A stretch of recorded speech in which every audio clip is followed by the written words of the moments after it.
Hi everyone, we are doing our consulting with Highgate Hotel. This is our group: Rebecca Roberts, Viviana Carrillo, and Eliana Nii. Here are the Highgate Hotel's ratings per Indeed. Star rating is 2.5, work happiness score is 59, below average, satisfaction 68, and achievement 65, both at an average score. As you can see, there's definitely room for improvement within this company. So overall, problem number one, issues with management. Employees that had previously worked at the Highgate Hotel had a lot to say about their time there. One of the most talked about issues was the management.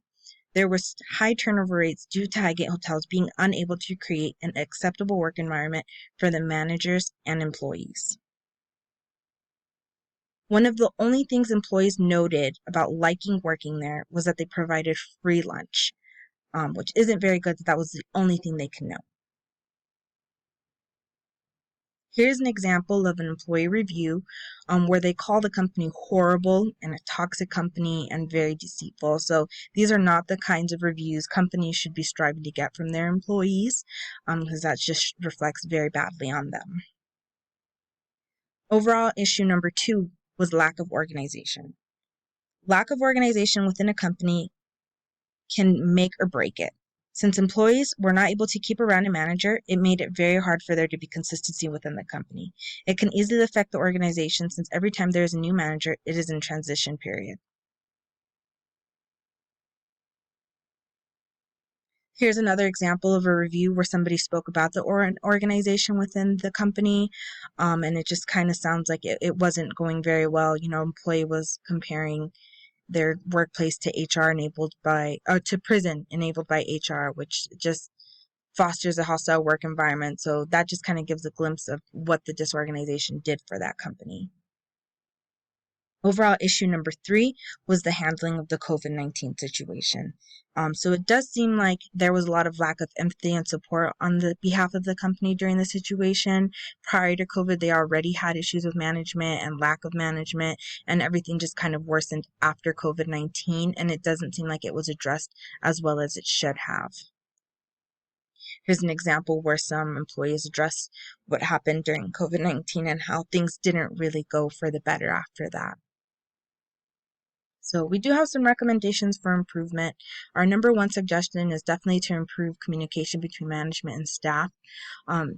Simple things like establishing a pre-shift where the manager and employee sit down but right before they start their shift and just kind of go over the day's work ahead and just touch base on what's going on with each other. That kind of will help them build trust, which is really vital to improving relations between management and staff. Another recommendation we have is create organizational behaviors. Establish a better process for working with management.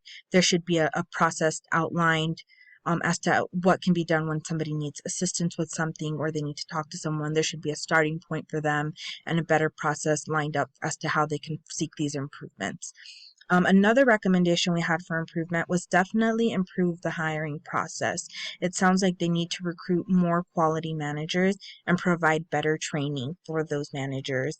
So I think making sure that from recruitment on, making those improvements will definitely reflect a lot better for the company. The last thing we wanted to also recommend was establish a care plan, improve and create employee assistance programs. So things like that definitely make the employee feel more supported, especially during times like COVID-19, where they know there's a phone number they can call if they need help or have questions that might need to be answered, and they know that their company is providing them an option. It's definitely going to be a big spot for improvement for this company. Just to wrap it up, we did want to say management plays a vital role in improving a company, so it definitely starts with improving management itself. Companies that don't take care of their employees typically tend to go downhill, so that would probably be the biggest start, is to start taking care of the employees to see just overall lower turnover and happiness in the company. And the last thing I would say is definitely work off of feedback and take these reviews into consideration when hiring or making changes. That would be the best thing to improve the company. So thank you guys so much for watching.